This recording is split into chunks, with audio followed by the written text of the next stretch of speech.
Bonjour et bienvenue pour ce tout premier podcast. Je m'appelle Muriel, je suis kiné, ostéopathe et auteure du blog adaptersonyoga.com. Et pour ce premier podcast, je vous demanderai d'abord un petit peu d'indulgence. On va parler de l'hyperlaxité articulaire.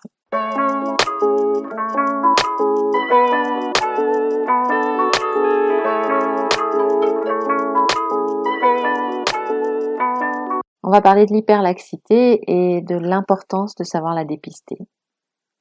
Il faut que vous sachiez que l'hyperlaxité, c'est une atteinte fréquente dans la population générale.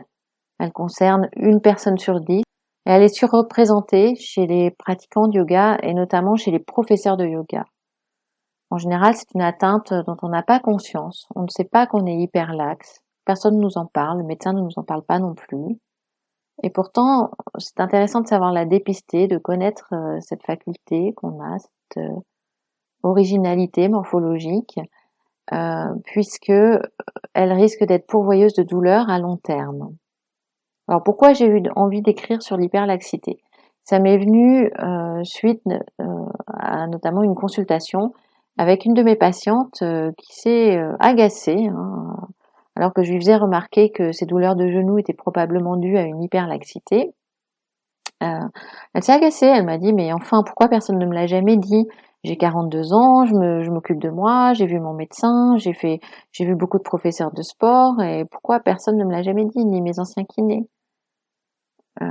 Alors effectivement, ça m'a posé question puisque moi non plus, je le disais pas souvent à mes patients qu'ils étaient hyper laxes. Là, c'était un peu le hasard de cette consultation. Et c'est vrai que je le remarquais, je le notais pour moi. Je savais que c'était des morphologies hyper laxes, mais je ne pensais pas forcément à les informer. Et quand bien même je le faisais, je n'allais pas jusqu'au bout de la démarche qui consistait à les éduquer, à changer le schéma moteur. Souvent parce que ça prend du temps. C'est un travail long d'éducation. Alors j'ai eu un vrai déclic quand même il y a quelques années en regardant la vidéo d'une contorsionniste avec des amis et cette jeune contorsionniste faisait un show absolument fantastique et spectaculaire. Et à la fin du show, elle était interviewée et à la stupéfaction de mes amis, elle annonçait qu'elle arrêtait sa carrière. Alors c'était vraiment une très jeune femme. Alors mes amis étaient assez surpris et moi pas vraiment en fait, et j'ai utilisé cette expression à l'écrit qui m'a beaucoup plu. Pour moi, son spectacle, c'était un film d'horreur articulaire. Elle ne respectait absolument pas les amplitudes physiologiques et naturelles et en les dépassant comme ça régulièrement pour réaliser ses prouesses, effectivement, elle avait créé beaucoup de douleurs. Donc cette jeune femme était dans une grande souffrance et elle ne pouvait plus exercer son art. L'autre déclic, ça a été sans doute quand j'ai débuté le yoga. Moi je suis d'une morphologie raide. Alors on s'inquiète souvent pour les raides quand ils pratiquent le yoga, puisque effectivement il y a un risque de blessure à court terme. Un raide peut se faire un claquage ou se blesser rapidement lors de son premier cours de yoga, alors qu'un hyperlaxe, non, il va aller loin dans les postures et il va plutôt bien s'en sortir, et puis il va déclencher des douleurs à long terme. Et c'est ça la difficulté, c'est là tout l'intérêt de mon article, c'est de travailler sur le versant préventif. Alors, vous allez me dire, mais c'est quoi l'hyperlaxité? Alors, dans cet article, dans ce podcast, on va parler uniquement des formes mineures d'hyperlaxité. C'est-à-dire, on va exclure toutes les formes génétiques de type syndrome d'Ehlers-Danlos, ce qu'on appelle aussi SED, S-E-D, tous les syndromes de Marfan ou de trisomie 21, qui ont toute une hyperlaxité majeure comme symptôme, mais là le suivi médical ne sera pas le même que ce dont on va parler aujourd'hui, qui est une hyperlaxité plus commune. Donc là, on va parler d'hyperlaxité, c'est-à-dire la faculté qu'ont certaines articulations d'aller dans des amplitudes extrêmes, anormales et non physiologiques. Alors, certaines personnes ont cette faculté-là parce que leurs tissus conjonctifs sont plutôt lâches, c'est-à-dire les ligaments, les tendons, la capsule articulaire, les fascias ont une certaine laxité, un certain relâchement qui permet d'aller plus loin que l'amplitude articulaire physiologique habituelle. Alors il y a des petits tests à réaliser pour savoir si vous êtes hyperlaxe. hein. Ces tests, vous pouvez les repérer au niveau des coudes et des genoux. Vous allez réaliser ce qu'on appelle le score de Beighton. Alors au niveau du coude et des coudes et des genoux, vous allez avoir un récurvatum, c'est-à-dire la possibilité d'emmener vos articulations à l'envers, si vous me permettez cette familiarité, c'est-à-dire plus loin que l'horizontale, plus loin que l'alignement de 180 degrés habituel. Donc si par exemple vous tendez votre bras à côté de vous, vous allez voir que la main descend plus bas que le coude. Au niveau des genoux, vous allez avoir l'impression que le genou claque et se retourne. Vous allez trouver d'autres signes d'hyperlaxité au niveau des doigts et des poignets. Donc si vous mettez votre main à poser à plat sur une table, que vous essayez de soulever le petit doigt, s'il dépasse la verticale, c'est probablement que vous êtes hyperlaxe. De la même manière, si votre pouce est capable de venir toucher votre avant-bras, vous êtes hyperlaxe. Un des derniers signes, mais on verra que chez les pratiquants de yoga, n'est pas très fiable, c'est le fait quand vous êtes debout, de pouvoir poser les mains à plat par terre, jambes tendues. Voilà. Alors ça, c'est particulièrement vrai. Pour moi, par exemple, au cabinet, si j'ai un patient qui arrive que je ne connais pas, je lui fais comme premier test s'enrouler vers l'avant, toucher le sol. S'il me pose les mains à plat, c'est un bon indicateur de sa laxité.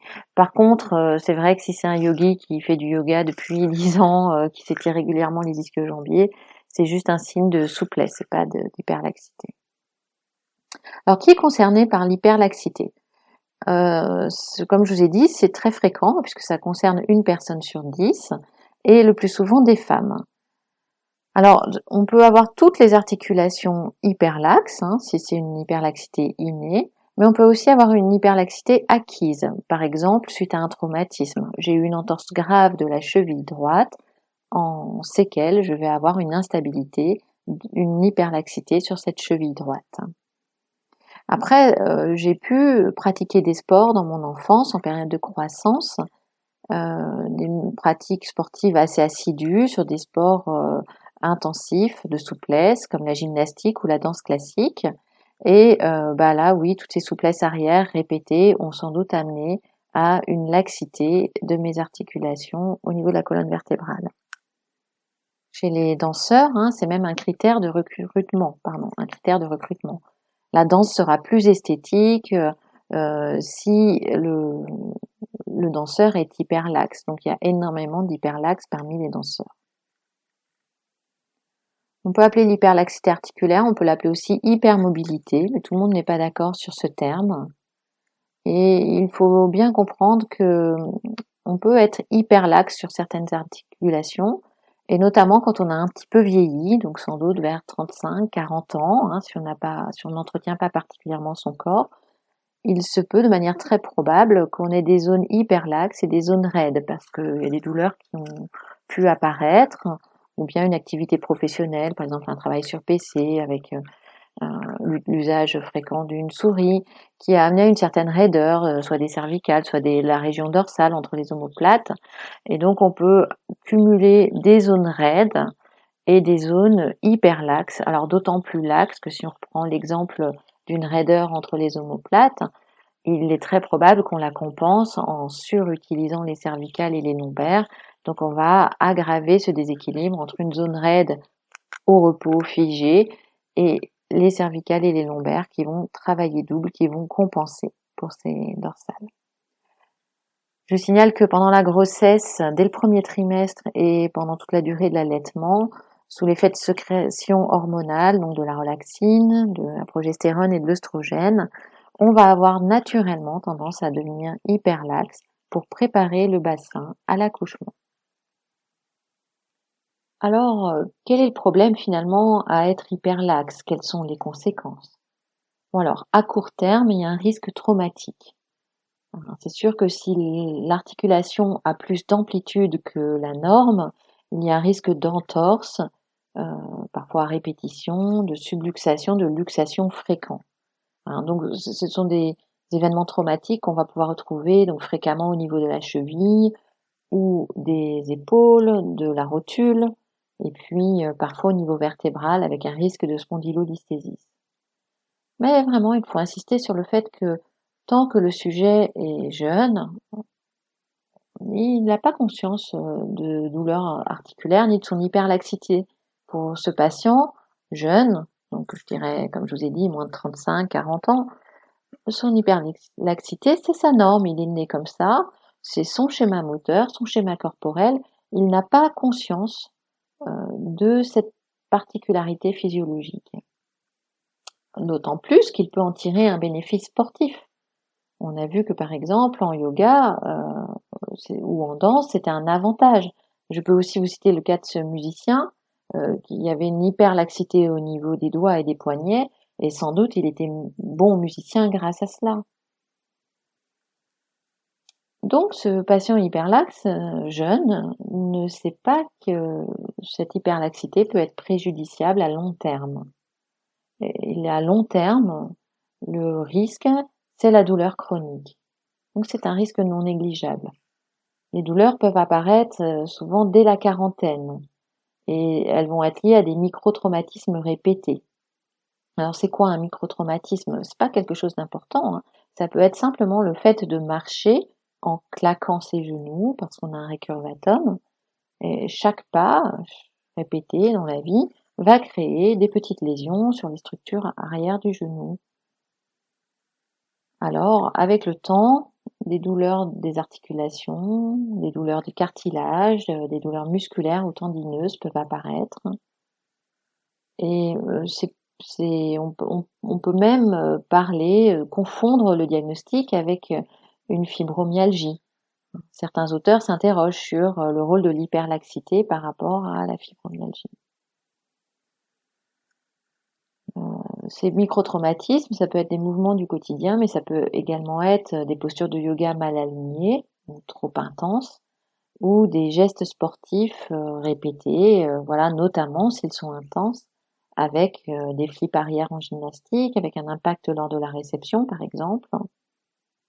Et donc, à chaque fois qu'on ira chercher des amplitudes extrêmes, il faudra avoir conscience qu'on tire sur des structures qui sont déjà trop lâches, donc on ne fait qu'aggraver son hyperlaxité et léser ses cartilages.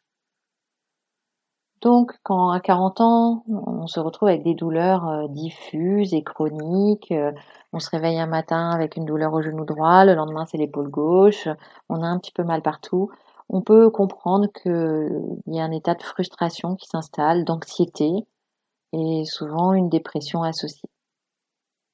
Alors, mon propos, c'est certainement pas d'être décourageante ou de vous inquiéter, au contraire, voilà, dès que vous repérez chez vous des signes d'hyperlaxité, dès que vous allez commencer à corriger avec ce qu'on va détailler maintenant, vous allez voir que vous allez sensiblement améliorer votre état physique, même si les douleurs sont déjà installées.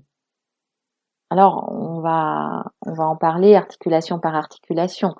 On va commencer par les récurvatums. Donc, je vous ai dit, on peut les appeler aussi hyperextension, soit au niveau du coude, soit au niveau du genou. Donc, en yoga, vous allez les observer énormément. Donc, au niveau du genou, quand vous faites des pinces debout, Uttanasana, et vous verrez le genou qui, euh, qui se claque, qui se met à l'envers, et associé à un recul du bassin.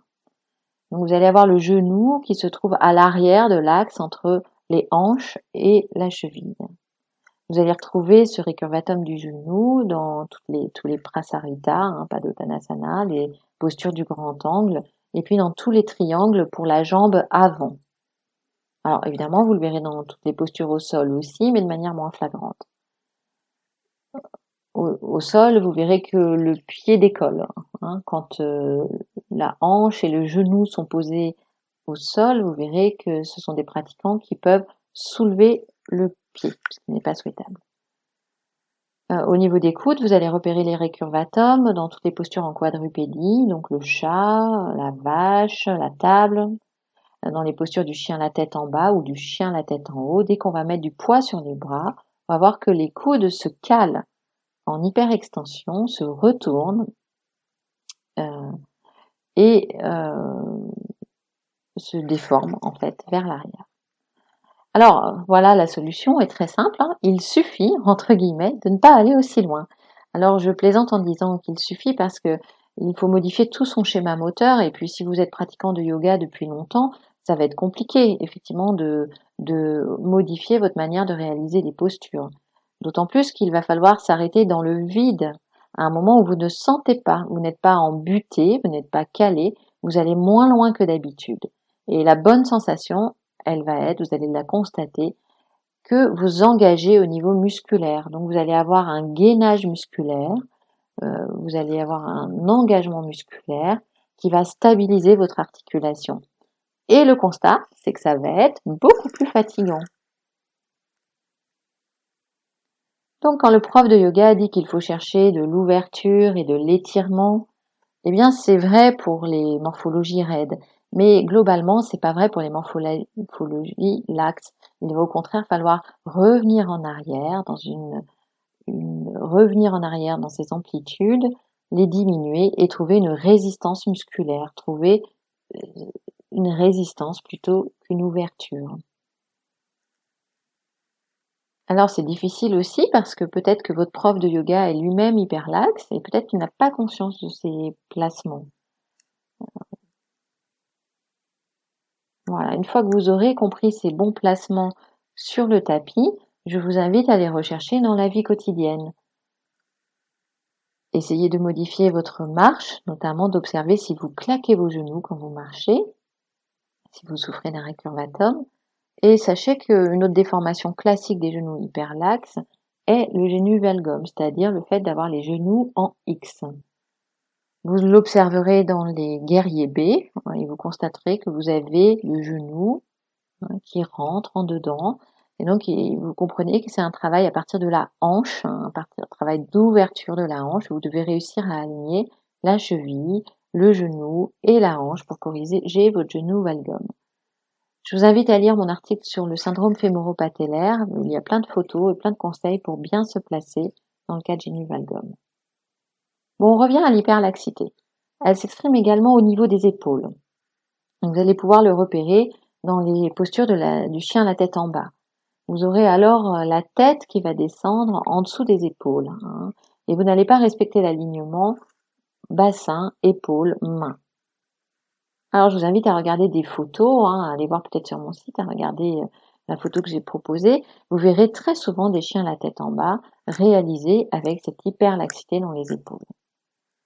Alors en yoga, ce qui est très drôle aussi pour savoir si on est hyperlaxe, c'est toutes ces postures où on s'entortille, hein, où on passe la main sous le genou, dans le dos, on la crochette, on rattrape l'autre main. Voilà, si vous avez beaucoup de facilité à réaliser ces postures, du premier coup, je veux dire, si c'est pas quelque chose que vous avez travaillé, installé après les années, demandez-vous si c'est pas une hyperlaxité dans vos épaules.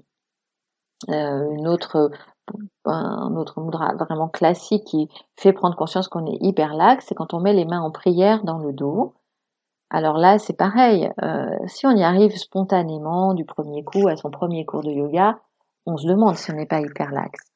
Maintenant, si on a construit ça progressivement dans le temps, avec une ouverture de la région dorsale, de la poitrine, eh bien là, c'est très bon, c'est exactement l'objectif de cette posture. Donc, c'est pas simplement le fait de réaliser ou de ne pas réaliser certaines postures, c'est la manière dont on les réalise, et l'endroit où on cherche la mobilité. Donc, dans ce type de posture, avec les mains en prière inversées dans le dos, je ne dois pas forcer sur mes épaules et mes poignets, je dois vraiment trouver de l'ouverture dans ma cage thoracique.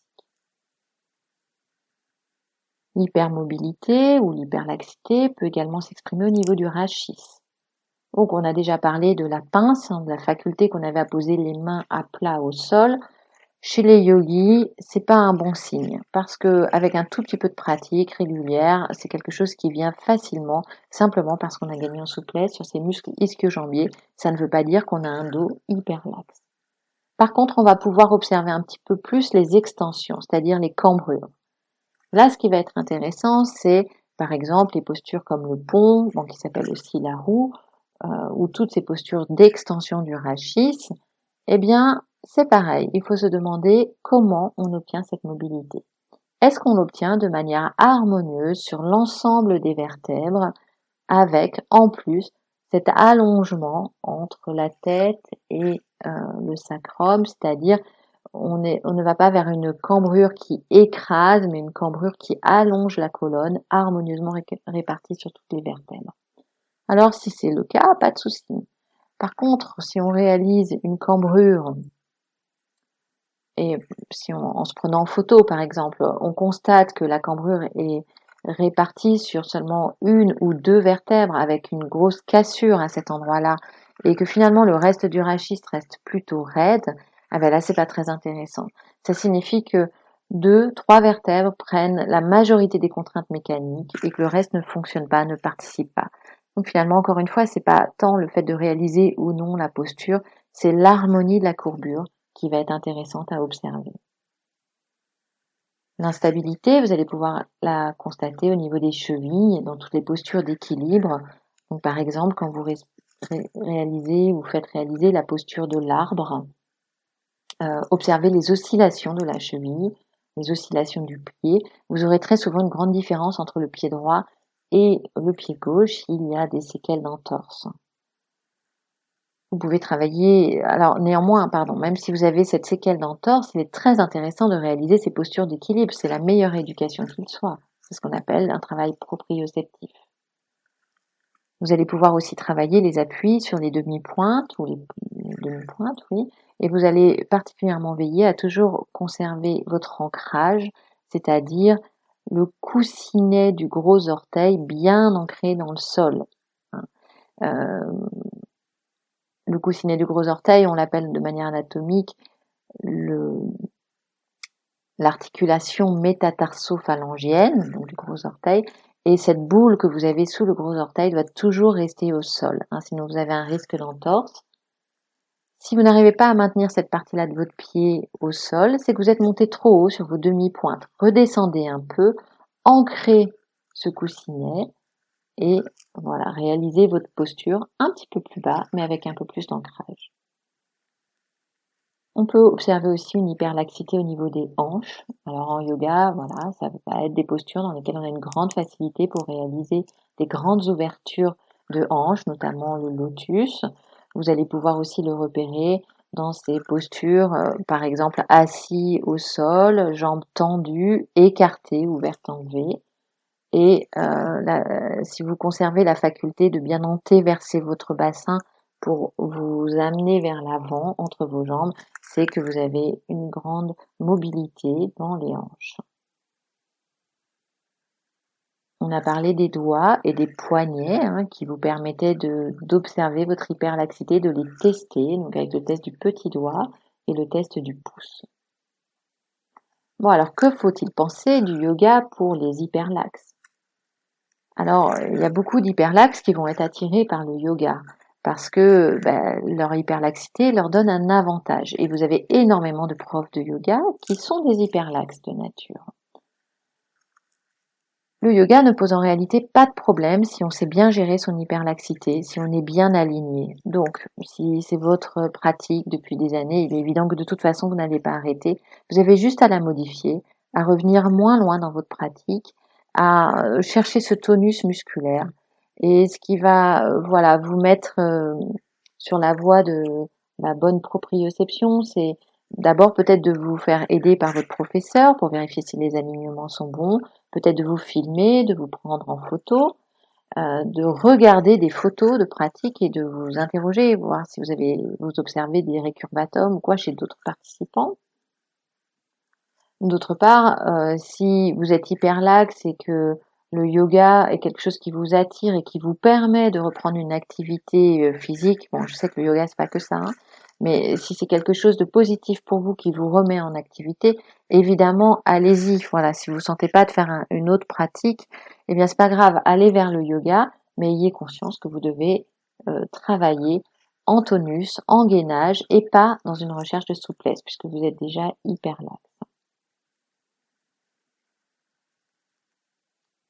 Si vous n'êtes pas du tout attiré par le yoga, à ce compte-là, je vous orienterai plutôt vers le Pilate, puisque les professeurs de Pilate ont une très bonne connaissance des alignements. Et en Pilates, on n'a pas cette recherche de souplesse aussi intense, on va plutôt chercher de la tonicité, donc ce sera beaucoup plus adapté. Bon.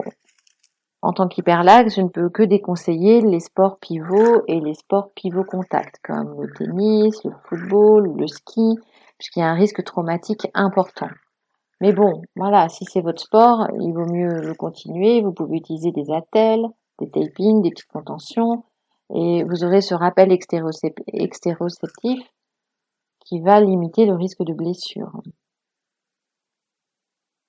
Voilà. Alors, je voudrais vous dire aussi que si vous avez déjà des douleurs qui sont installées, il y a plein de manières d'en venir à bout. D'abord, prendre conscience de son hyperlaxité, corriger son hyperlaxité dans sa vie sportive et puis dans sa vie quotidienne. Ensuite, vous pouvez faire de la kinésithérapie. Le kiné vous aidera à gérer la douleur par des techniques de physiothérapie, mais surtout, il va vous éduquer au mouvement juste. Il va développer votre proprioception, votre gainage. Alors, vous pouvez aussi consulter un ostéopathe parce que l'ostéopathe va harmoniser ces déséquilibres, comme je vous disais, entre les zones raides qui ne travaillent plus et qui obligent les zones laxes à compenser. Et puis vous pouvez aussi aller vers des techniques cognitives comportementales, tout ce qui est sophrologie, méditation, relaxation, thérapie brève, hypnose. Voilà, ce sont des techniques qui vont vous aider à gérer vos douleurs. Voilà, alors ce premier podcast est terminé. J'espère qu'il vous a appris beaucoup sur l'hyperlaxité et j'espère surtout qu'il vous aidera, si vous êtes professeur de yoga, d'abord peut-être à corriger votre pratique, à prendre conscience de l'importance de le faire même si vous êtes jeune et si vous n'avez aucune douleur, et puis à repérer cette hyperlaxité chez vos élèves pour faire un superbe travail préventif. Je vous remercie de m'avoir écouté. Si vous avez aimé ce podcast, je vous invite à le liker ou à mettre des étoiles et je vous retrouverai très prochainement pour un nouvel épisode. À bientôt.